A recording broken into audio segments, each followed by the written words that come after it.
Happy Friday, ICC friends. It is your girl, Xaviera, and I'm here for our Friday night chat. I know it has been a minute, but I'm excited to be back. Many of you have been asking, girl, what you been doing? And where's the Friday night chat? Well, I just had a lot going on in my personal life and my business, profession, and so on and so forth. So I am very, very happy to be back doing my Friday night chat. And I hope all of you are awake to kick it with me for the next hour as we talk about some of the top stories in entertainment and celebrity news this week, because trust me, it has been so plentiful. The tea has been extremely plentiful in these streets this week. Before we get started, just a few things that I want to catch you up on. I see my friends coming in. Hey, Lucci. Hi, Lily. Hey, Deborah. First things first, I am so super excited and I'm very proud of myself because I completed my very first online mini course. And some of you are like, oh, you completed a course. Congrats, sis. No, I created a course.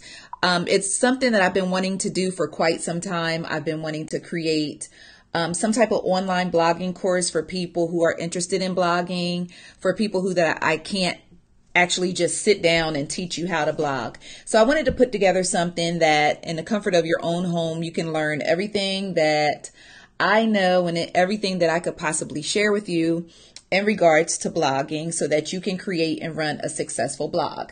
So far, my first course that I created is called, Are You Built to Be a Blogger? Because a lot of times people think, hey, I can be a blogger. I want to be a blogger, but it's a lot that goes into blogging that people don't tell you, won't tell you, or you don't know. And then you're kind of blindsided once you get into it. So that's what my first course is about. And I haven't released it yet to the public because I'm just nervous. That's all. Outside of that, next, if you all would be so super kind, I entered the link into the description of tonight's chat. Please subscribe to the ICC YouTube page. I've been begging folks all week long. My goal is to get 1,000 subscribers within the next 7 days. And the reason being is because some of you may know that the YouTube page that I've had for almost 7 years was snatched away from me without rhyme or reason. And I'm still a little salty about that, but I guess I'm just going to have to live with it. But I am very much salty about that. And not salty, but I'm hurt. Because if I did something wrong, then tell me what I did wrong and I'll, deal with it and eat it. But I still don't know why Google snatched my YouTube page. So now I'm starting from scratch. And because I'm starting from scratch, I don't qualify for all the good-ish that I used to qualify for. I can't monetize until I have 1,000 subscribers. So that is why I'm asking you all to subscribe. The link is definitely in the description of tonight's chat. So once we're all said and done, if you would be kind enough to circle back around, hit the link and subscribe to the Ice Cream Combos YouTube page, I would greatly appreciate it. Like I would appreciate it way much more than you could ever imagine. Y'all see this? I must be talking where? Yeah, look at my little, I have this vein that, I call it my singing vein. Y'all know I used to sing back in the day. And every time I start talking and get passionate, the vein just pops out like, I know that's real, girl. Tell them, let them know. But anyway, last but certainly not least, I am so super excited and I'm so grateful. I want to take a moment to acknowledge all of my patrons. Some of you may know that I did create a Patreon account for Ice Cream Convos. The purpose of creating the Patreon account for Ice Cream Convos was to allow some of the people who really believe in what I'm doing and really support Ice Cream Convos to support the brand financially in an effort to help me grow. So I have several different tiers. We have vanilla, chocolate, Neapolitan. And basically what you can do is you can pledge a certain amount of money to ICC every month. And it will be automatically deducted, and the money will come to me in an effort to help me support and grow and build Ice Cream Convos. And for supporting those who choose to support, they get first dibs on all giveaways. In addition to getting first dibs on all giveaways, I also give them a birthday shout out. So they get a birthday shout out along with our celebrity shout outs. They get free merchandise. They get exclusive merchandise. Some of my patrons are actually able to co-host the Ice Cream Convos podcast with me. And I'm constantly thinking of new and fun things to offer to my ICC VIPs.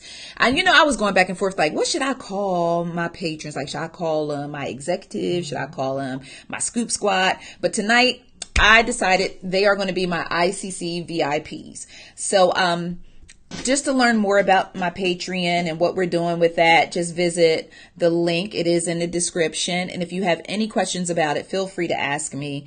I'm very transparent, as many of you know. So, Patreon was, just an idea that I kind of came across, and I didn't know it was out there and available to me. And I came across it and I saw a lot of creators doing some really cool things with it. And I said, this would be a great way to give people the opportunity to literally invest in what we're doing with Ice Cream Convos. I always say what we're doing, but it's me and you all, and we're a team. So it is what it is. So definitely go check that out. And just let me know if you have any questions. I would love for you to become a Patreon and get some exclusive content. Especially that tea that we dropped earlier this week about I'll Be Sure, but you ain't heard nothing from me. That's for the VIPs. Last but certainly not least, before we get into tonight's tea, I would greatly appreciate it if all of you followed Ice Cream Convos on Instagram. Our Instagram page is really, really growing. I'm very, very excited about that. And I would love for you all to follow Ice Cream Convos on Instagram. Why? Because there are some things I can get away with posting on Instagram that I can't quite get away with posting on Facebook. And I just tend to let my hair down a little bit and have more fun on Instagram because it's a little more laid back than Facebook. Instagram kind of like the club, and Facebook is kind of like a family reunion where you got to act right in front of your auntie and your uncles. So come over to the club. ICC Club on Instagram. And I have all of those links. I have the link for YouTube, for Patreon, and for Instagram in the description. So when we're all said and done, just circle back around, and if you would be so kind to do that. Okay, so we're getting ready to dig into the tea. I know I'm going to be talking. My vein is already ready. Got me something to drink because we have a lot of stuff to cover tonight. So before we get started, I would like to ask all of you if you could share tonight's chat with your friends, because one of the biggest complaints I get is, girl, I didn't even know you was on the chat. So if you would be kind enough to share tonight's chat before we get started so your friends can come in and get in on this good talk and get this good scoop tonight, I would greatly appreciate that. That would be fantastic as well. Sorry, just checking. Oh, thank you so much, Deborah. Deborah subscribed on YouTube. Listen, I have everything automated. The minute something goes down, it hits me. Oh, and thank you so much to Praizzer. Thank you so much to you too for subscribing on YouTube. See, that's what I'm talking about. Y'all be holding me down. I sincerely appreciate you. Okay, so now that y'all have done, now that y'all have shared tonight's chat, I'm sure y'all did that for me, right? Yeah. Okay. The first thing I want to talk about is probably the biggest story coming out of Atlanta this week. And it's the whole Wanda Smith, Katt Williams, Wanda Smith's husband, Lamora Sellers, that whole shemesh. Okay, so it kicked off on Friday. And I happened to be watching, and I saw, I'm always looking for content. So I'm perusing the streets of YouTube, and I see this video with Katt Williams. I'm like, oh shoot, Katt Williams was in town. And then the title was something to the effect of Katt Williams goes in on Tiffany Haddish. And I'm like, what? Not Tiff. So I go in to see what the heck is going on with Katt Williams and Tiffany Haddish. So I go in and I'm watching the interview. And I'm like, there's a lot more going on in this interview than just Katt Williams dragging Tiffany Haddish and Kevin Hart and Laurel Howery and Gerard Carmichael. There's a whole nother element going on in here that y'all not addressing, but it's plain as day. All right. So basically Katt Williams, his gripe, I'm going to call it a gripe, because we all have a lot of mixed feelings about what really happened or what Katt was really doing in regards to Tiffany. I'm going to call it a gripe. Katt's gripe with Tiffany is that Hollywood has made her their darling when there are a lot of other African-American comedians, female comedians, who have put in a lot of years, hard work, sweat, been on the grind for quite some time, and they seem to continually get overlooked by Hollywood. And that's his gripe. And he named his good girlfriends like Lunel and Melanie Camacho. And now I will say that there are a group of very, very strong, talented female comedians that it just never feels like they get their just due. So I'm not going to act like that is not the case, but it's not Tiffany's fault. This was happening before Tiffany blew up, and it's probably going to happen after Tiffany's flame kind of simmers down, right?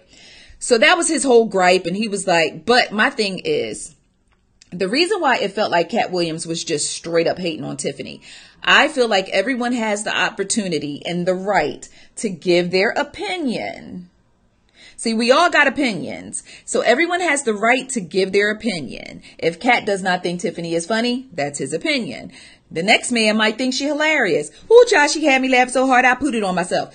It's just personal preference, right? That's what it all boils down to. Personal preference. I think Tiffany is funny. I think she's awesome. I love her life story and love her for everything that she's overcome more than anything else. So I would just put that out there. But I think she's funny. There are moments when I feel like she tries too hard. There are probably people who feel like I try too hard. So it just boils down to preference. So Katt went ahead and gave his opinion of Tiffany.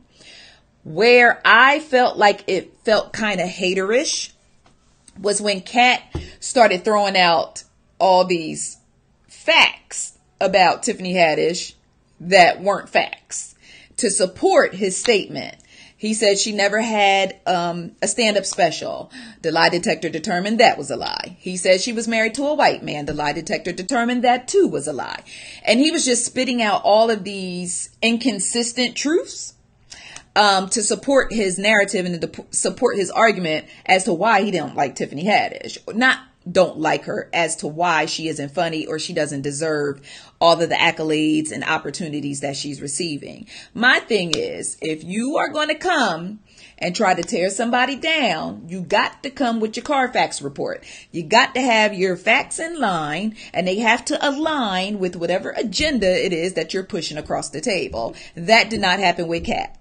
Okay, so when Katt started talking about the white man and this, I said, okay, now it just sounds like he's sliding into Haterville by accident. But at the end of the day, he still has the right to share his opinion.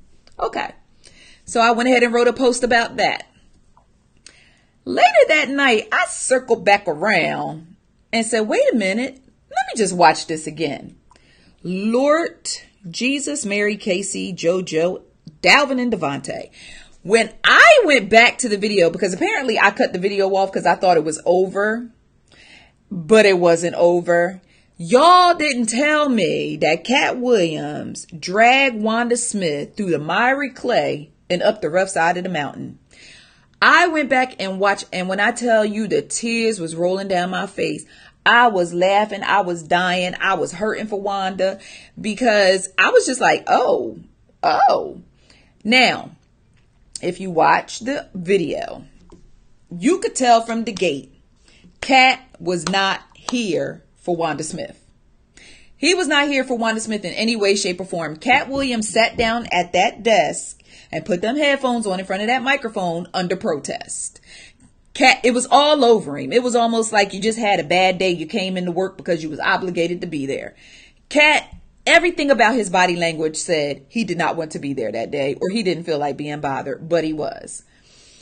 Somewhere along the line, he and Wanda ended up getting into this exchange. An exchange that literally went down in Atlanta radio history, right? Okay, here's the thing. Katt and Wanda going back and forth. Katt clearly, obviously won and embarrassed the hell out of Wanda Smith.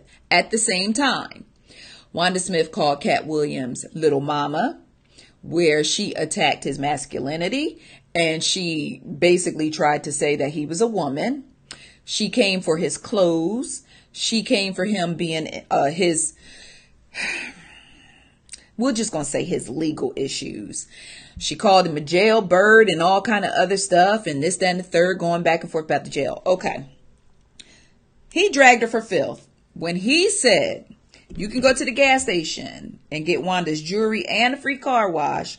When he said that she can't get her blood pressure down, so she definitely can't control him. When he said, you even big on the radio, I hollered. Okay. So it's over and done with, right? Apparently it wasn't.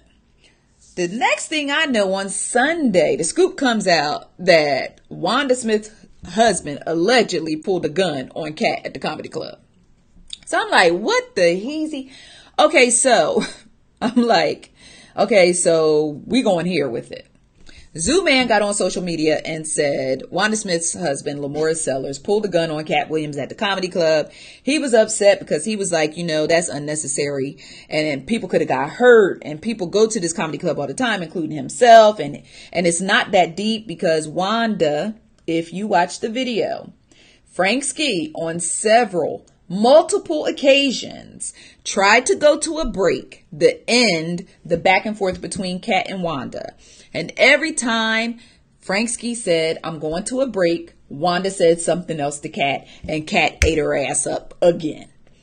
So I'm like, okay. And it felt like Wanda, when somebody get embarrassed and part of them is like, girl, just shut up and let it be over with. But then the other part, like, yeah, you can't go out like that. Just say something else. Just say something else because you can't go out like that.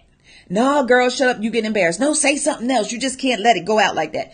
And she kept saying something else. And Katt kept eating her ass up again. And Frank Ski, in the meanwhile, he trying to go to a break in between cracking up. Because I'm at home cracking up. Frank cracking up. Red Grant cracking up. We all cracking up. But Wanda will not shut up. Like, you got to know when to hold them. Know when to fold them. And know when to walk away and know when to run. You got to count your money while you sitting at the table because it'll be time enough for count when the dealing's done. And Wanda Smith did not listen to Kenny Rogers in any way, shape, or form. And she got ate up in front of the entire world on YouTube. The video had over 1 million views. Listen, with all due respect, Frank and Wanda ain't never did nothing on the radio or YouTube to garner 1 million views. But Katt got it for him. After he ate Wanda alive. So now Wanda's husband is on some, what you ain't gonna do is play my wife out. First things first, he called Frank Ski and checked Frank Ski. I was like, oh, that's interesting. Listen, what job you ever had that something went wrong and you let your spouse call up there and say something to the folks that you work with? Don't worry, I'll wait. So, if y'all piss me off on the blog, I'm going to let my husband show up on next Friday night chat to cuss everybody out. Is that what we doing now? So, after Wanda's husband checked Frank, they apparently went to the comedy club. Now, there are several versions of what actually happened at the comedy club. I wasn't there, so all I can give you is what the police report said. The police report said that Lamorris pulled the gun out. That Katt told police that Lamorris pulled the gun out and pointed it in his face, and that he and his bodyguard took off running inside the grocery store to retreat. Well, Lamorris told police that his gun, that he's a registered and licensed to carry in Georgia, and that he and Katt got into some type of verbal altercation, and he was chasing Katt, and his gun fell out the holster on the ground. And I was like, okay. I just have a few questions. First things first. I'm going to let's just take a look at some of the versions of what allegedly happened out there. One of Lamorris's version is that Lamorris and Wanda. Their version is Katt spotted them outside the comedy club and made a beeline for Wanda, went up to Wanda and was like, I told you effing with me, I'll make you go viral. And I was like, okay. So then they claimed that Katt was acting like he was going to try to square up and fight Wanda. So then Lamorris was like, hey, little player. This is my verbiage, right?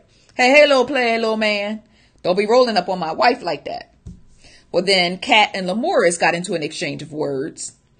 And I guess they was going to square up the fight. And then somehow, some way, shape, or form, Lamorris ended up making Katt and his bodyguard take off running into a grocery store. Okay. Now, another version of the story is Katt took off running. The bodyguard tried to be a bodyguard, and he and Lamorris was squaring up, and the gun fell out on the ground. Okay. How do we go from the gun falling out on the ground to the gun being in Katt's face? Secondly, if we look at another version of it, if Katt is running and Lamorris is chasing him, and this gun allegedly fell out on the ground while he was chasing Katt, who do you know that runs backwards? How would Katt know this man had a firearm unless he was running backwards? So he could see the gun when it fell out of his waistband. I'm just saying. I mean, if y'all got an answer for me, I'm looking at the comments. So if y'all got an answer for me, feel free to let me know. But I'm just saying, if someone is chasing me, I'm not going to run backwards to see if a gun happens to fall out of their waistband. How did anyone know there was a gun on the premises if the gun was not brought into the mix? Why would Katt and his bodyguard be running, allegedly? That's one version of the story. If a gun was never pulled. Because most bodyguards going to go 2 to the body, 1 to the head, and then let you go ahead about your business. So I don't know. Last thing I heard, it was under investigation. Wanda did say that her and her husband was at the comedy club. Katt approached them, and that's all she could say about that for legal reasons. But here's the funny thing. So after all this stuff transpired, right? All of it transpired. Katt went up to the radio station talking reckless about Tiffany, dragged Wanda for filth, embarrassed Wanda. Wanda's husband allegedly, something happened at the comedy club. Katt allegedly tried to fight her. Her husband allegedly put a gun in his face. The gun allegedly fell out his waistband. Katt running through the grocery store. Okay, this is what we know, right? But Wanda comes back to the radio on Monday, and she literally looked like somebody died or somebody ran over her dog or something, but she had the super sad, I'm so hurt voice.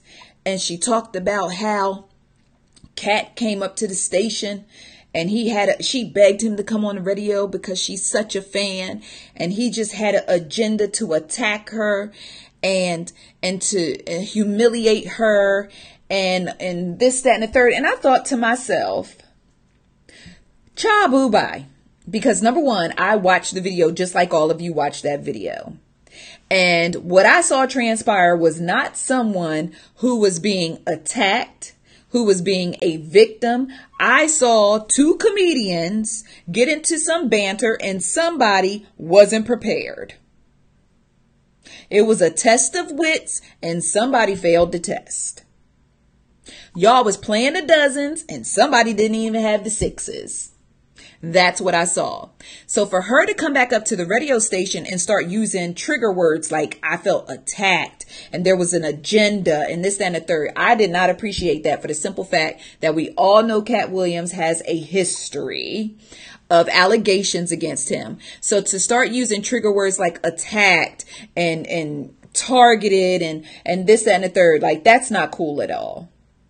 And I am so proud of Frank Ski for standing his ground and straight up telling her to her face that this would not have been an issue or a problem if she had won that back and forth with Katt. It's because she was embarrassed, and it was because she was butthurt, and it was because she felt bad, and it was because she didn't want V103 to put that portion of the interview on the internet for people to see. Because see, when it was just on the radio, that's just local. And of course, you know, they may be syndicated a few places here and there. But once something goes to YouTube and goes viral, oh, honey child, please, it's a wrap. And that's what she was mad about. And that's what she was upset about. That not just Atlanta and they little syndicated markets. She was upset that the whole world saw her get dragged. Now, what I found most interesting is almost 20 years ago. Dang, wow, that's a long time. But yeah, almost 20 years ago, when I first moved to Atlanta, I had dreams of being a singer. I went to an amateur night at a comedy club that Wanda Smith was hosting. And I went up there to sing and got on stage and got the worst case of stage fright you will ever imagine in your entire life. I tried to sing and I choked. I'm not going to lie to kick it. Like, I choked. Like, my voice cracked. It was like, my voice just was like, girl, not tonight. Maybe another night. You should have practiced a little bit more.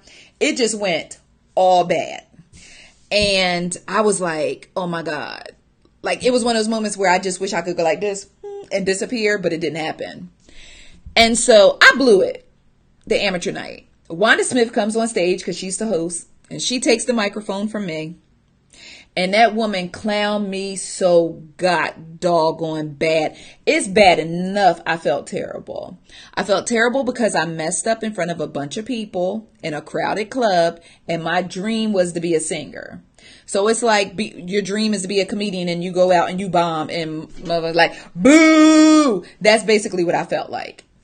She clowned me so bad. She clowned me from my singing to my clothes to like anything under the sun. That woman clowned me in front of that entire club. So not only did I mess up singing, which like I could literally like sing one note wrong and I'm gonna throw myself on the altar.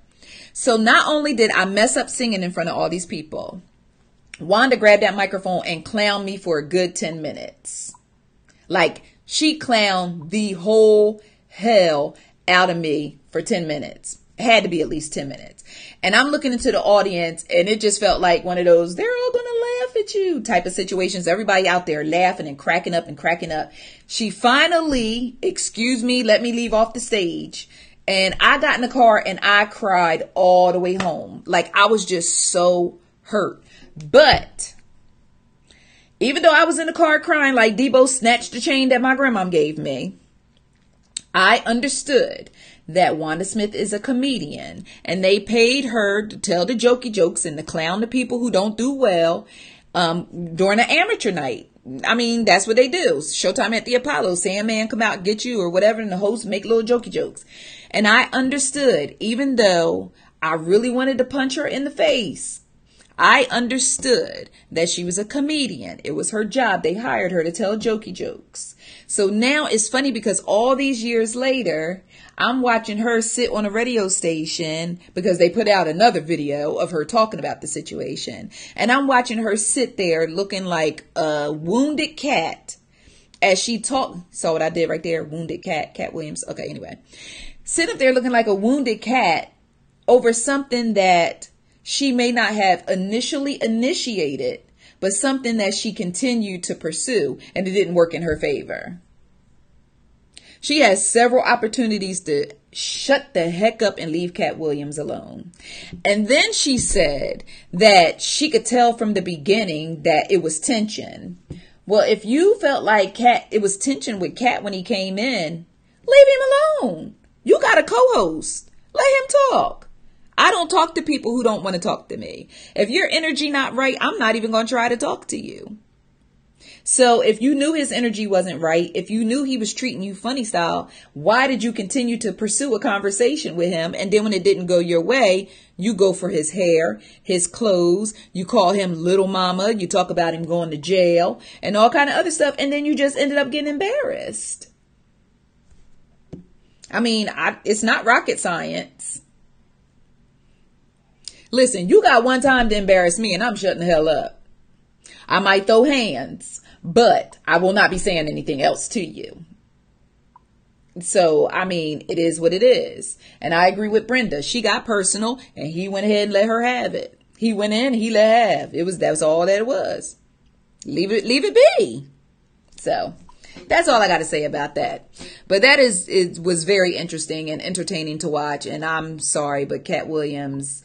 And then here's the thing with Katt. Like, you can't even ride for Katt these days because Katt don't know if he want to ride or get out the car and walk. Now, after all this stuff went on with Wanda and them, the police report said that Katt Williams told the police that her husband put that gun in his face. TMZ asked him about the gun. He took, what gun are you talking about? I don't know anything about a gun. Katt, you got to stop playing. Cause you got me all confused. I don't know if you was on meds one day and meds off meds. I don't know what's going on. But now you talk about what gun. And then the next thing I see you on your knees in front of Tiffany Haddish, bowing down to Tiffany Haddish. Now last week she was married to a white man and you can't remember one Tiffany Haddish joke. And now you bow down in front of her. Now I will say, I prefer to see Katt and Tiffany on the peace on the up than tearing each other down. Now Tiffany kept it cute. She was just like, I'm gonna give Katt a hug cause he need a hug. Kevin Hart, on the other hand, Kevin Hart was saying it with his chest. I said, Kevin Hart out here doing a lot of tough talk, but that must be that little beef. You know what I'm saying? Like that little man beef. Cause him and Katt could shoot a fair one. They the same size. They both in 5Ts, so they could shoot a fair one. But, Kevin Hart was doing some big talk, big game this morning on that Breakfast Club. He was like, don't be kicking my sister ball over the fence. I'm coming to get my sister ball. And, Tiffany kept it cute, and because Tiffany just in another place right now. And I don't fault her for that. If you are watching your dreams come true every single day, I don't care what nobody got to say about me. Like, I'm in a space right now where I'm so goddamn happy. I don't care who got to say what about me, But like I said, I ain't going back and forth with you inwards. I will throw hands. That's where I'm at. But I'm in a great space right now, and I haven't been in quite some time. So I am very, very happy. And I think that I exhibited that on yesterday when I wrote the story about Beyonce's drummer. That story got some of y'all really, really, really, really upset and in your feelings. For those of you who may not have heard, Beyonce's former drummer, her name is Kimberly Thompson. Kimberly Thompson filed to obtain a restraining order against Beyonce. Remember when Beyonce had the girl band? When she was on tour, she had the girl band and they was like real funky. They was like jamming out, giving you like they kind of remind you of the band that was with Prince. The Revolution. They was giving you like Revolution vibes. You know what I'm saying? And I was like, okay. And Kimberly apparently was a drummer for 7 years. But she recently tried to obtain a restraining order because she believes, and she said in her court documents, that Beyonce practices witchcraft. And Beyonce used dark magic to molest her, to murder her kitten, and to ruin her relationships and her finances. And I was like, okay. So I read the story and I looked at it and I was like, you cannot be serious. Like this, when I first saw it, I thought it was clickbait when I saw the story. So I go and I read the story, and when I started seeing clips from the court documents and her handwritten affidavit and all that, I was like, wait a minute, so this is real. So then I did some little research and I found a video of her on YouTube, and I'm watching the video like to kind of feel her out. And I'm just like, this is, so I just went on about my business. And something was like, girl, you better tell the ICC friends about this one, because this one is a little crazy. Like, and it's a Thursday too. We trying to get to Friday. So I said, okay, let me go ahead and tell the ICC friends about this. So I wrote the post. Boom, boom, boom, boom, boom. ICC friends, Beyonce's drummer claimed this child do black magic and all witchcraft and all kind of other stuff. Y'all got to come see this. Boom. Send the post out. I go about my business. I go pick up Destiny from school. We go have lunch. I pull open my laptop and look. I got people in there so submerged in their feelings. You would have swore I had a spoon and I was circling a teacup telling you to sink. People were they was hot with me. They were hot with me. They was telling me they're unfollowing the page, and they were telling me that my site is garbage and they can't believe I would post this, and they can't believe this is BS and why in the world, and I'm trying to tear down another black woman and this, that, and the other. Y'all, that story wasn't no deeper than well, y'all look at this. I can't believe this. I know you ain't gonna be able to believe it either. But I ain't going back and forth with you Facebookers.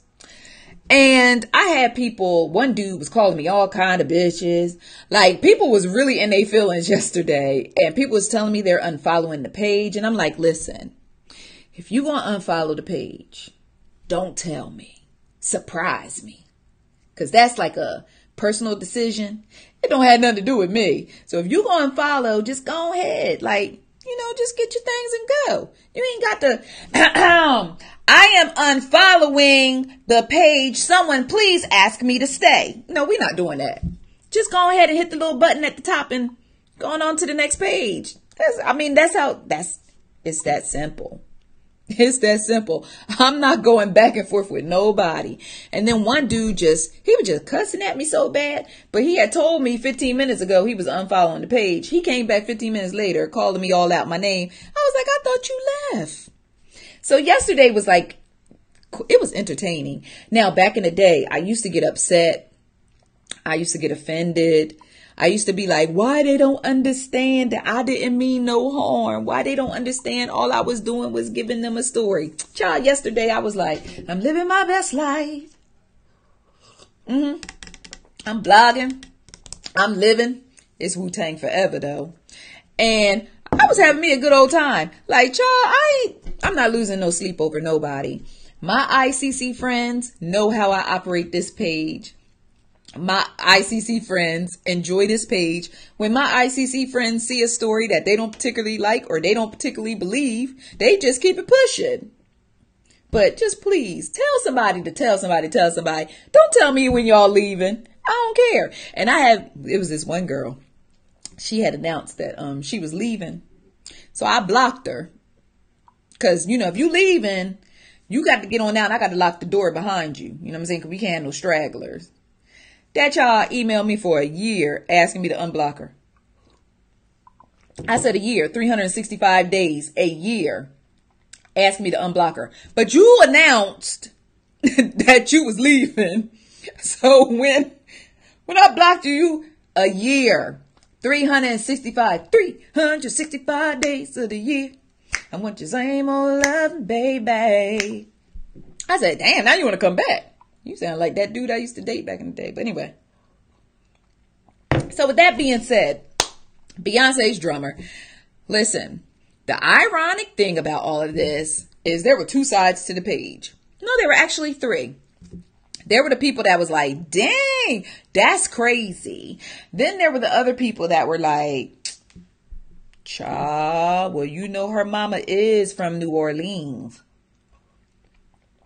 And then you had the people that was so mad that they was going to play all Beyonce records and just cuss me for the rest of the day. So, listen, my job is not to create the news. My job is to report it. Your job is to just enjoy it. And we could just be happy together. That's all. I'm going to report these stories. You enjoy them. If you don't like it, keep it pushing. Come back a little bit later. I might have something that you enjoy a little bit later. And that's all. It's a beautiful relationship. That's all we're doing. But yeah, some of y'all, it's funny to me when y'all getting y'all feelings like that. Because I know some of y'all be hot as mad in the mud on the internet.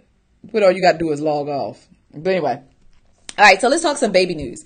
Lots and lots of baby news. Congratulations to little Scrappy and Bambi. They welcomed their baby boy Breland. And Breland literally just got here. Like tonight, Breland got here. That boy weighed 8 pounds, 3 ounces. So congratulations to Scrappy and Bambi. This is their first child together. Now, Scrappy already got his little girl Imani with Erica Dixon.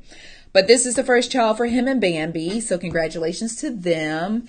And you can see pictures from their baby shower. I know y'all had quite a lot of interesting things to say about that baby shower, but we're going to be nice because we God's children. Portia Williams announced that she is pregnant. So congratulations to her.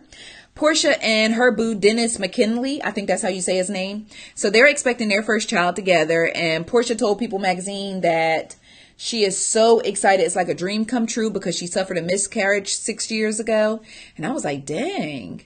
And she said she suffered a miscarriage and then she had fibroids and all that other womanly stuff that a lot of us have to deal with. I recently found out I got some, child. I don't have time. I was like, well, the doctor was like, oh, you have fibroids. I was like, will this affect my blogging? She was like, bye, Miss Bryant. I mean, I'm asking for a friend. But anyway, so congratulations to Portia. This will be her first child. I just want her to make sure she have all of her facts together when it comes time to teach the baby about Black history.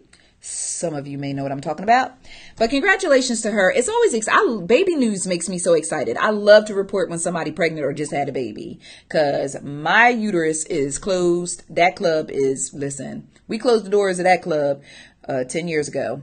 Sometimes I think about having a baby, but then I think about something else. And so congratulations to Portia. Russell Westbrook and his beautiful wife Nina are expecting twin girls. So let me tell you something. Russell Westbrook be getting to it on and off the court, because like their little boy is like 16 months old. And now they're expecting twin girls. So listen, they are filling that house up, and I'm not mad at them, because Russell can afford them youngins. So he can go ahead and keep that club occupied as much as he would like. And Nina got good genes and stuff. She be bouncing back, looking all good a little while after having the baby. So congratulations to them and their twins. And I think that's all the baby scoop I got. It was Scrappy, Portia, and Russell Westbrook. Yeah. And you know, Kenya's pregnant. And I heard, speaking of pregnant, Remy Ma is still, she's pregnant. She's expecting with her husband, Papoose, and they just landed a reality TV show on VH1. I think it's going to be like a 3-episode special. It's not like a long-term reality series. I think it's like a 3-episode special where we will get a cute look at their blended family as well as their journey to preparing for their baby. Listen, there is no man on the planet happier than Papoose about having his baby. The man calling the baby the golden child. Like, can I have a knife, please? So, congratulations to them. Like, Papoose just make my spirit so happy. It just makes me feel so good to see someone so excited about becoming a dad again. So, congratulations to Remy and Papoose on the baby and their show. So, speaking about some other TV news, since we're already in that, did y'all watch Snowfall last night? Last night was the season 2 finale of Snowfall. It's John Singleton's gritty new drama on FX. I love Snowfall, and I like it better than Power, but don't tell Ghost and Tommy. Okay. With that being said, yeah.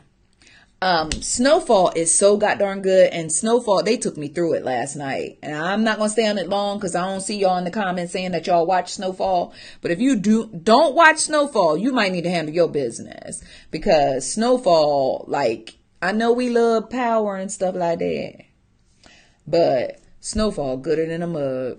Like, Snowfall is gooder than a mug. And that's my story, and I'm sticking to it. Snowfall so goddamn good. Like, last night, I literally was like watching it. And then I was like, dang. And then I got sad. And then my eyes started sweating a little bit. Then I jumped up. I was getting on my husband's nerves so bad. I literally jumped up and was like, that's what I'm talking about. That's what I'm talking. Like, literally to the TV. It was ridiculous. But, I mean, I like good TV. And it was good TV. So that's what we was doing. So watch Snowfall. Because you can catch up. Because they just got renewed for season 3. So you can go ahead and play catch up, and then, yeah, and all that. Ozark is a fantastic show as well. I tried to pace myself with Ozark. I couldn't do it. I literally sat and watched the whole show in one sitting. You know, when shows come out, I try to pace myself so I don't end up in show hole. And show hole is like when you watch a series and when it's over, you ain't got ish else to watch. So you just feel like you in TV hole. Hell, yeah. I tried to pace myself with Ozark. I watched the last season of Ozark. I watched the last season of Wentworth. Wentworth is off the hook. It's like the Tupac version of Orange is the New Black. Ran through that. And so now, what am I watching now? Oh, I have to watch Napoli Ever After on Netflix with Sanaa Lathan. That came out today. Day before yesterday, I watched D.L. Hughley's new comedy special on Netflix. It is called Please hold. I forgot what it's called, but it was good. It was really good. I was cracking up. Okay. Where's DL? I posted it on Instagram and he came to my Instagram page and liked it. So that's why I'm going to go ahead and give DL a shout out with his comedy special. I can't find it. I'll be posting way too much on Instagram. Hold on, y'all. I'm going to find it sooner or later. Okay, but anyway, DL Hughley's special is on Netflix. It can't be that far back. It's called Contrarian. Thanks. Thank you for your patience. It is called Contrarian, and it is good. It is good. So shout out to him. Back into some. Before I go into this next story. Yes, I do watch The Chi. The Chi is fantastic. The Chi has been renewed for another season. The Chi is supposed to be returning for season 2 in January, around that time. I expect it no later than like maybe the end of January. But The Chi is absolutely fantastic. Speaking of The Chi, I was in The Chi. Shout out to my Chicago ICC friends. I was in Chicago last weekend for One Chicago. And One Chicago is the day where Dick Wolf just gets all the stars from his magnificent shows all together and they do a huge media day. So I met and interviewed the entire cast of Chicago Fire, Chicago PD, and Chicago Med. When I tell y'all, I felt like a kid at the North Pole on Christmas Eve playing with reindeer while Mrs. Claus made cookies and Santa put some gas. He gasses up the sleigh. Like, it was the most amazing just opportunity ever. Because you watch these shows and you come to love these characters and you come to love the stars who play the roles of these characters.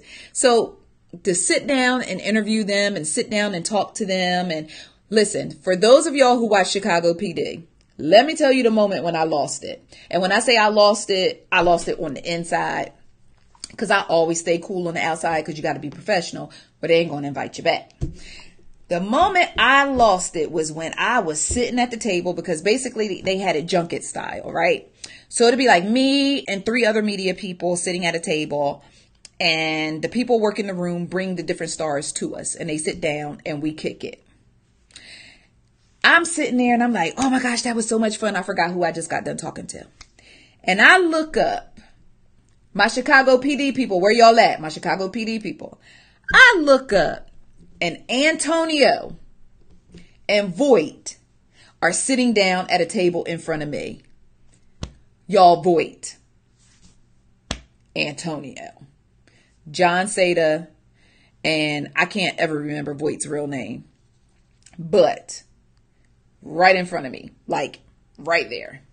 So I'm like, okay, keep it together, girl. Keep it together. So I look up at Voight and I said, how are you doing today? He looked at me and was like, well, today is one of those I was like, oh, that's his voice. Because listen, his voice is just as dry and ashy as sandpaper in person. Oh my gosh. As soon as I heard his voice, I just felt like I was just going to disintegrate, like Thanos had snapped his fingers. I was like, yo, like Voight is talking to me right now. Like I wanted Voight to be like, put your hands up. Where the dope at? I was like, I don't know where the dope at, but put my hands up. Like, it was so awesome. And then John Seda, he fine as, yes, Jason is Voight's real name. Thank you so much, Giselle. Listen, John Seda is like, And then, oh my gosh. It was so many highlights to that day, y'all. I could talk you to death about it, but it was so freaking fantastic. Now, the one question I got asked most by my ICC friends was about LaRoyce Hawkins. And LaRoyce Hawkins plays Detective Atwater on Chicago PD. All I'm going to say is he is cool as hell and he fine as frog hair. Like that Chi-Town swag, top to bottom. Smell good, look good, funny, the whole 9. Royce is everything. He's so dope. He is just so dope. So anyway, outside of that, outside of Voight's voice that sent me over the edge. The other moment that I saw Uncle Charles in the distance, like, girl, you want me to come get you, or you going to stay here in Chicago? And I was like, oh, I don't know, Uncle Charles. I'm feeling a little lightheaded, but I want to stay here in Chicago, but I might have to go to the crossroads with you. Is when Mr. Dick Wolf came and sat down in front of me. Because, see, I had the optimum seating where everybody sat down right in front of me. But I'm sitting in front of Dick Wolf. The Dick Wolf that gave us Chicago PD, Chicago Fire, Chicago Med, Law and Order Intent, Law and Order SVU, and soon to come Law and Order Hate Crimes. Mr. Dick Wolf. You talking about a sweet, funny, gracious, like, he is the best pawpaw in the world. Like, I was just like, oh my gosh. And so it was funny. So when I got done interviewing him, like, I had to put so much respect on Dick Wolf's name. It wasn't even funny. Like, I was at the table like Mr. Wolf. See, y'all can sit up here and call the man Dick, which is a little bit uncomfortable for me anyway, but that's what his mama named him. That's what we gonna call him. But I just don't feel comfortable calling no grown man Dick, but whatever. So we sitting at the table and I'm like, Mr. Wolf, blah, blah, blah, blah. I was like, Mr. Wolf, I just wrote about you last week because I wrote about Law and Order Hate Crimes. Some of y'all who read the site may remember that. So I'm like, I just wrote about Law and Order Hate Crimes. And he was like, really? And I was like, yes. So he was all, impressed with me and stuff. And I was like, yeah, I'm impressed with you too, because you did, you made a few good shows. So we need to be impressed with each other. So anyway, I love Dick Wolf. So after I interview him, so I'm like, Mr. Wolf, do you mind if we take a picture together? He was like, oh, absolutely. Come on. So I go over. So I was like, Mr. Wolf, do you mind? Do you mind? I said, do you mind if I give you a hug when we take the picture? He was like, no. So I got ready to give him a hug. He was like, now don't come back 2 months later, talk about I touched you inappropriate. I was like, really, Mr. Wolf? I was like, Mr. Wolf, I'm not going to me to you.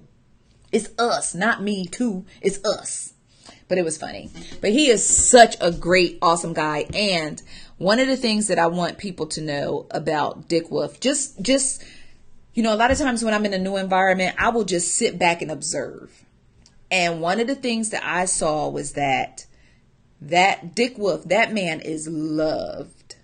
He is loved. He is highly revered.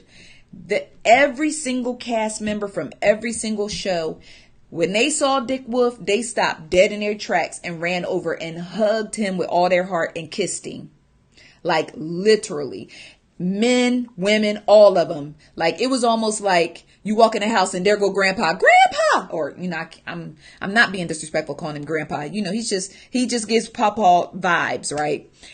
Every single person ran up to him, hugged him, kissed him, loved on him, took pictures with him. They didn't care if he was in the middle of an interview or if they was in the middle of an interview. And all of the cast members from all of the One Chicago shows, they genuinely love each other. They was up in there acting like black folks at a family reunion. I'm like, one time they was hugging. I wanted to run over and be like, ah! And they, no, ma'am, who is you? Who is you? So, but yeah, so anyway, it was so awesome. It was just great. I mean, thank you so much to NBC. Thank you so much to the Chicago One family. Like, I went to Chicago Fire and took pictures on their fire truck. Like, I went to Chicago Med and I was in scrubs. Like, they taught me how to scrub in like a real surgeon. They put scrubs on me, the whole 9. Like, it is not a game. I can't wait. I'm going to share the pictures. Like, I should pull up the pictures and try to share them now, but I'm going to share the pictures probably Monday, Tuesday, and Wednesday, just to kind of remind y'all, because One Chicago premieres this Wednesday. So let me tell you what's so dope now. They putting all the shows together one night, back to back, Chicago. So Wednesday is going to be One Chicago. I think it's Med at 8. No, Fire at 8, Med at 9, and PD at 10. Either way, yeah. It's all Chicago, everything on Wednesday night on NBC. And I'm here for it. And so, excuse me. Thank you again to NBC. I will truly, I will be in my casket. Like, oh my God, remember that time Voight had spoke to me and I hugged Dick Wolf?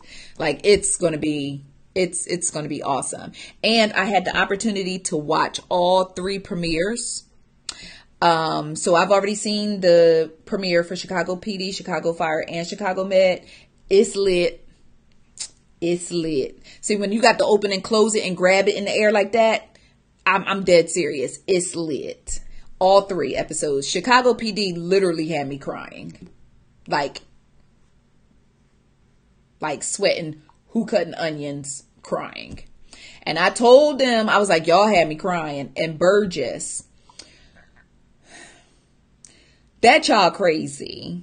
Like, she crazy for real crazy, in a good way crazy. Like, Burgess is the type of chick that you call and be like, girl, we going to the club, what's good?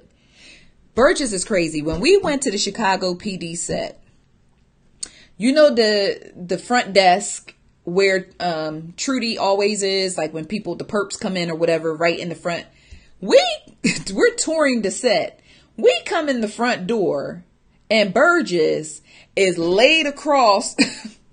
She laid across the whole desk with her hand up like this and her legs spread across the thing. Like she waiting on her man to show up and give her something she can feel.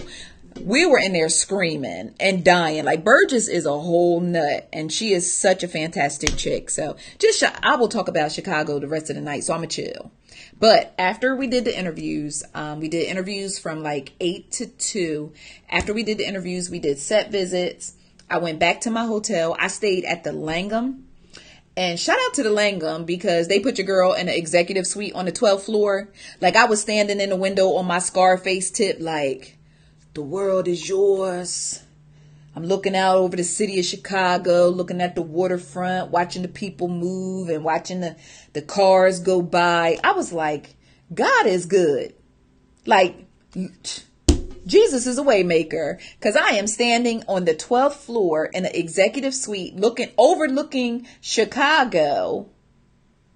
Like, this is, y'all just don't understand. Y'all just don't understand. Like, God is so good sometimes. Well, I don't mean sometimes, but I'm saying God is so good. And sometimes you just can't wrap your mind around how good he is. Because I was like, man, I'm out here balling. But then I got to go home and get back on my grind. You know, like, you know, when you had that little 15-minute balling, like, I'm living my best life. And then you go home like, it was all good just a day ago. But anyway, it was a fantastic experience. So I went back to my hotel room. And for those of you in the Shy, I'm sure you know the Langham because I had never heard of it until they put me in it. But shout out to NBC again. NBC, come on. But yes, my hotel room was so fantastic, y'all. I had a king size bed, 65-inch TV on the wall, but from my king size bed, I can literally look into the shower because it was like all glass, everything in the room. But if you hit a button, the glass frost up to give privacy. I was screaming. Like in the hotel room. Now some of y'all may be like, oh boo, you ain't used to nothing. I be living like that all the time. Well, good for you, boo boo, because that ain't what I'm built from.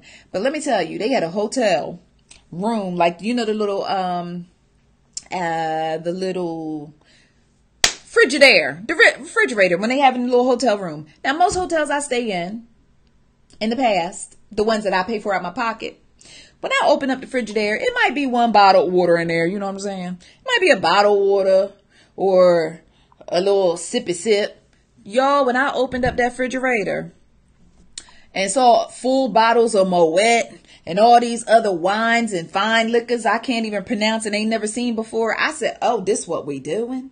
They had robes and slippers and all kind of fancy stuff. They had, first of all, they had a razor in there for me to shave my legs. I said, look at God. What?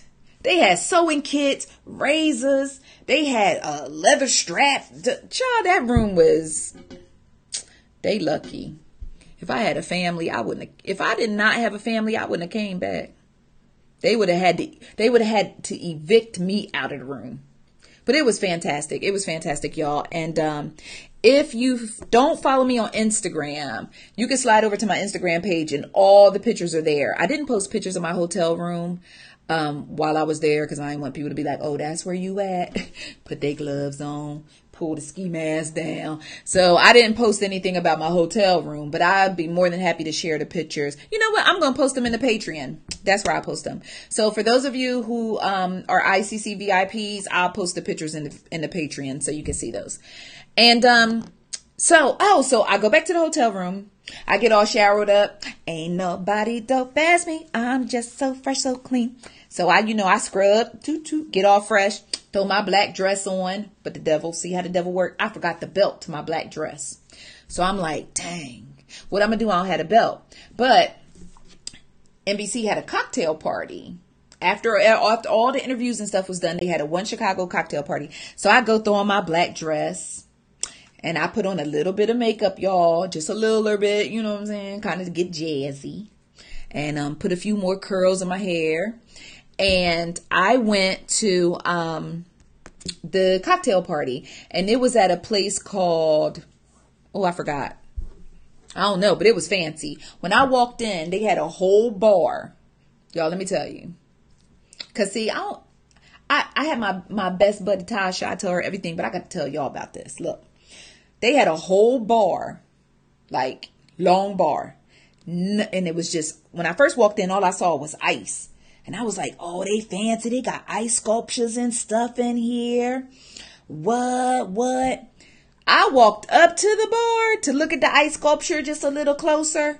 Oh, Lord have mercy. It wasn't none but shrimp and king crab legs just sprawled out all across the bar. I said I should have brought my big purse and my Ziploc bag.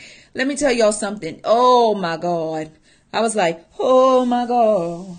I'm just looking. It's just crab leg. Then they had a whole buffet over here.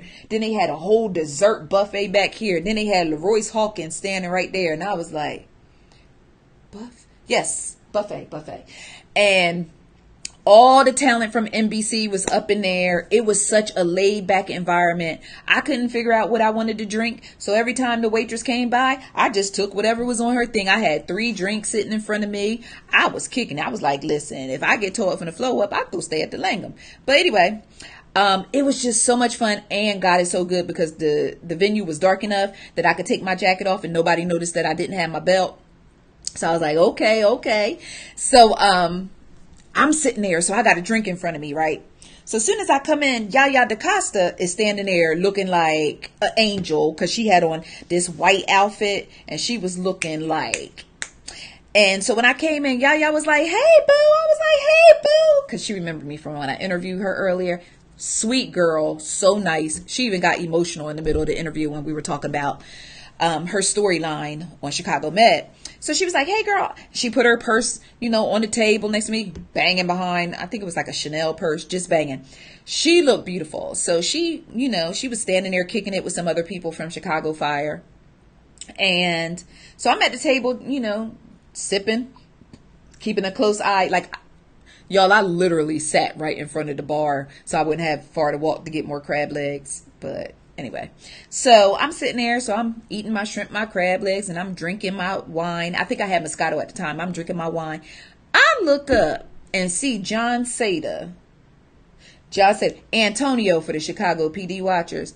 John Seda is like walking towards me. And I'm like, why he look like he in a Spike Lee movie? He was moving like,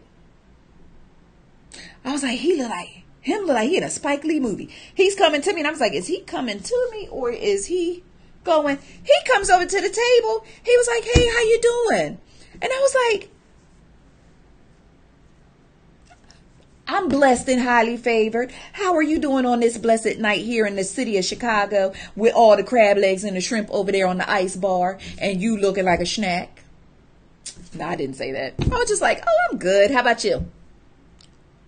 So he was like, are you having, you having a good time? You all right? I was like, yeah, I'm good. I was like, what you drinking on? He was like, some Clairvoyant, whatever he was drinking on.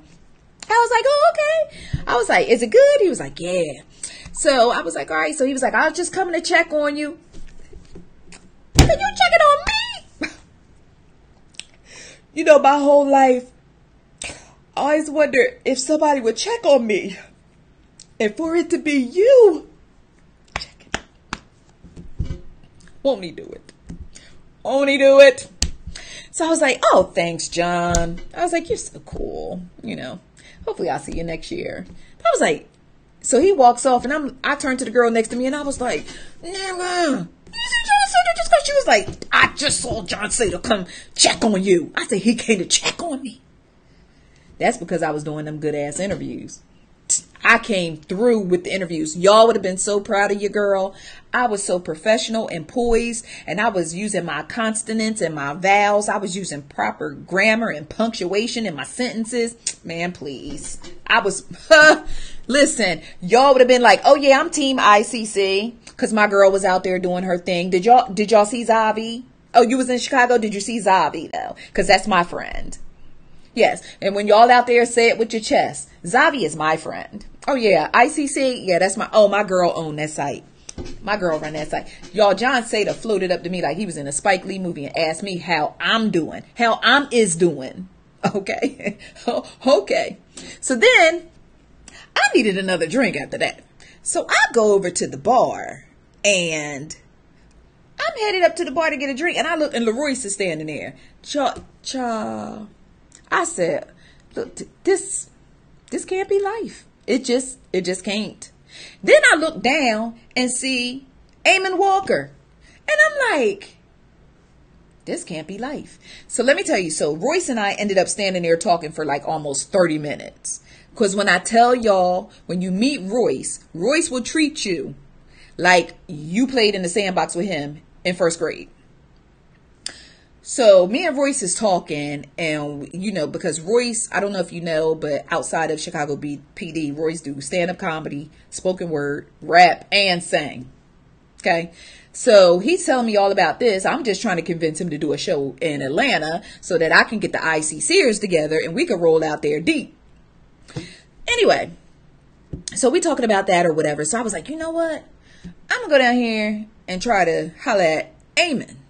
I always say Eamon or Eamon. God forgive me if I'm saying it wrong. I go down. Eamon is literally in the middle of a Caucasian cluster. Like, he was literally surrounded by white women of all shapes and sizes. And I was just like, oh, he looked like an eyeball. He was the eyeball, and they was the rest of this part right here. I was like, oh, I'm not. So I walked down there. There was no way, shape, or form I could get to Eamon. Like, they had lockdown. They was like this around him, and he was in the middle like that. But they was around him like this. So I was like, now I'm not going to break up no Caucasian cipher to try to holler at Eamon. So I'm going to take this other drink I got and put it over here with the other ones I got. And I'm going to slide back by the crab legs real quick before I go sit down. So I head back on with my drink, but I see LaRoyce. So I stopped LaRoyce. I was like, LaRoyce, I was like, do me a favor, big homie. I was like, don't let Eamon Walker leave before I meet him, because I've been rocking with him since he was locked up in Oz. So it is necessary for me to speak to this man before he leaves, because I've been rocking with him since he was locked up in Oz. So LaRoyce was like, okay, bet. So we dap it up. All right. Stay cool. God bless. All right. So I go back to my seat, sit down. Me and some of the other media people, that I've already known and that I met, while I was out there. So we all kicking it, eating, and I'm eating more crab legs, more shrimps. And, but I did have my, I had my breathalyzers and stuff. I had my mints and all my good stuff, my breathalyzers next to me. And, in case, you can't be kicking it with people with crab leg breath, you know what I'm saying? But I was prepared because your girl be knowing. So anyway, I had my breath stuff here. I got my drinks here, my crab legs. So we kicking it, bop, talking this, that, and the third. I look over and I see another Spike Lee scene. This time, y'all, I literally almost cussed out loud. I'm sitting there and I'm like jamming, because the DJ was jamming. He was playing the hits. Kiki, do you love me? I was like, are you riding? And then never deeper beside me. So I'm jamming, right? But you got to dance cute when you got a little cocktail dress on. So you can do like this or whatever, right? So I'm jamming. I turn like this. I look up and see two chocolatey figures coming towards me, moving just like this. That's that Chi-Town swag. I look up. Y'all, LaRoyce done went and got Eamon and brought him to me.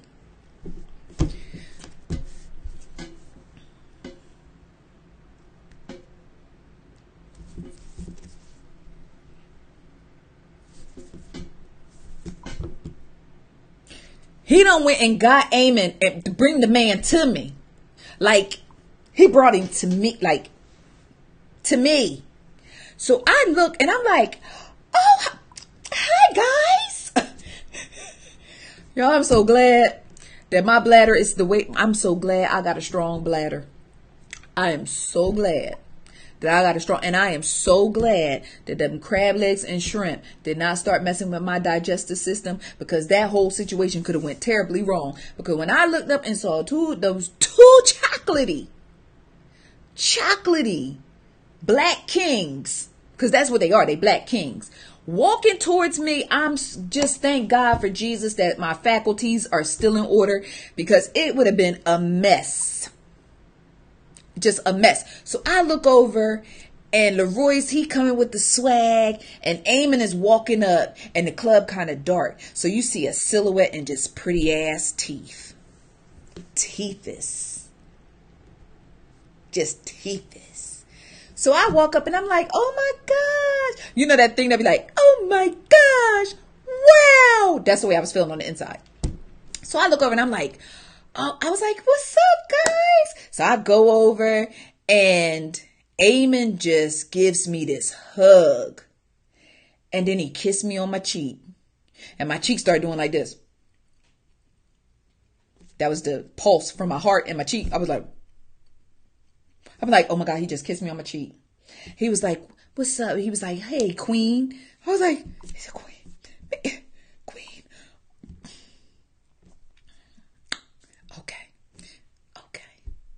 Like, that's all you can do. Just be like,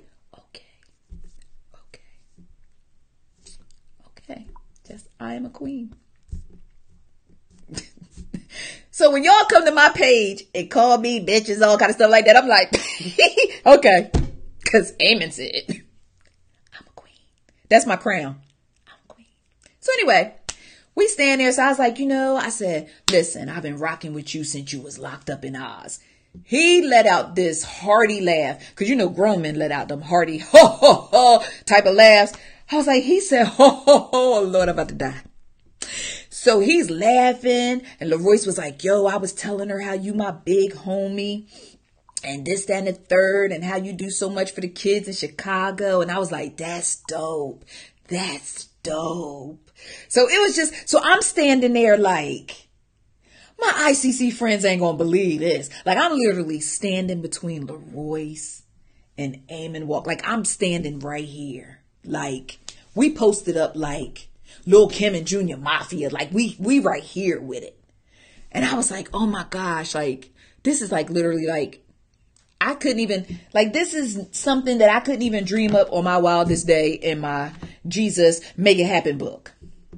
You know what I'm saying? So anyway, so we take a picture, but the picture was blurry, but I don't care. It's on my Instagram page. Y'all got to go see that picture. Like, go see that picture. Because I was smiling hard. Like it was serious. But it was so fantastic. Eamon was dope. Like, I told Leroyce, I was like, you so dope for this. Like, he was like, nah, I couldn't let the homie leave without you. What? I'm going to go home and pack the rest of my stuff, and I'm going to be back tomorrow. Like, I'm going to Georgia, pack my stuff. I'll be back tomorrow. See what my family trying to do. Y'all coming with me, or y'all going to stay in Georgia? Like, what we doing? But just like, Chicago don't owe me nothing. Is that what you're supposed to say when you had a good time somewhere? Chicago don't owe me nothing. Like, just shout out to every single person that I met in Chicago, from media to staff to talent to producers, the writers. I even pitched a whole, like, I pitched a whole episode of Chicago Fire to the writer. I sure did. Like, right there on the spot. I got it on tape in case he tried to, get slick with it, but I got it on audio. But I pitched a whole episode to him, and he was like, and I was like, and he was like, and I was like, so I don't know, y'all. Might start getting a little writer credits. I don't know. But anyway, no, I'm being silly. I'm sorry. It's late. But anyway, I just had a fantastic time, as you can tell. But it was so awesome. And I guess that's all. Because I done talked y'all to death. I ain't even mean to do that. But that Chicago trip was so lit. It was so lit. So I hope, Lord willing, God willing, that they welcome me back again next year, because I really, really had a good time. And over the weekend, between now and Wednesday, you're going to see me start pushing out a lot of content from the interviews that I did with the different cast members and things of that nature. And in a post, I'll be including pictures and all of that. But man, that was a fantastic time. And, you know, a lot of times as a blogger and as a business owner, you know, when you own a business and you're trying to make your business work and you're trying to make your business grow, sometimes it's just more hard times than rewarding times. And I was telling my good girlfriend, I was like, yo, this right here reminds me why I go so hard in the paint for moments like this, for opportunities like this. And I'm telling y'all just have no idea. Like the past 3 years, I have been through hell and high water with Ice Cream Convos. But I appreciate all of you who read the site. I appreciate all of you who share stories, comments, who read the post, who tell your friends, like, you know, that's my friend's site. You better go to ICC because that's my friend's site and she be writing it. Like, I need y'all on that type of energy. From this point forward, when you talk about Ice Cream Convos, your friend Zavi on Ice Cream Convos, that's her site. You like it, they should too. Get on the bandwagon. Get right before you get left. So that's the energy that we're on right now. But trust me when I say it's been so hard for the past 3 years. But the last 2 months have been absolutely magical. And I told my husband, I said, yo, I feel like God was like, if she make it to August, then I'm going to let her be great. And I made it to August, and hey, everything is so good right now. And I'm just in a very, very grateful and happy space. And I mean, the support that I've gotten from my friends and my family with this Patreon thing, because I was so scared and nervous to do it. And the way that they have showed up for me and supported me with this Patreon thing, like, I don't know. I'm not going to get in my feelings though, because, you know, it's around that time for, you know, that I will be in my feelings. But I am so grateful. Like, y'all will not be able to understand just like where my heart at right now. Like, my heart is like it's serious. And I'm just so grateful. And so I thank you all so much. And there's still so much that I want to do and that I plan to do and that I'm trying to do. And I just appreciate you all for supporting me. I appreciate anytime you be like, oh, hey, girl. Like, I love when y'all be like, what's up, Zavi? I'll be like, oh, shoot. Hey, girl, how you doing? Like, I'll be all hyped. Like, oh, they know my name. They know it's me. Hey, it's me. So I love what I do. And I love having the opportunity to kick it with y'all and to talk with y'all and to share stories with y'all, even if you don't like them. And I just thank you all for the way that you have supported me, because some of y'all been with me since the beginning, like the very, very beginning. And so with that being said, I'm going to go ahead and log off. And I see hearts. Y'all so sweet.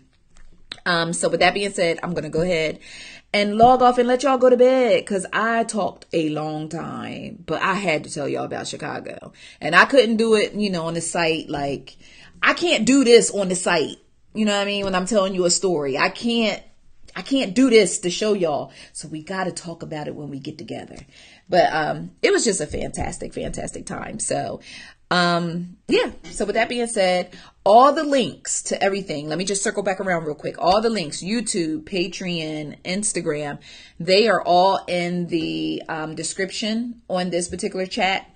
So when I'm done, I will pull this video down. More than likely, I will share the video over to YouTube on the YouTube page, but just please subscribe to YouTube. And if you can find anybody else with a YouTube page, even if your grandbaby got a YouTube page because he like to watch Elmo, just like snatch the iPhone or the iPad from him real quick and make him subscribe to Ice Cream Convos or something, because I need to get to that 1,000 subscribers again so I can start making moves with YouTube.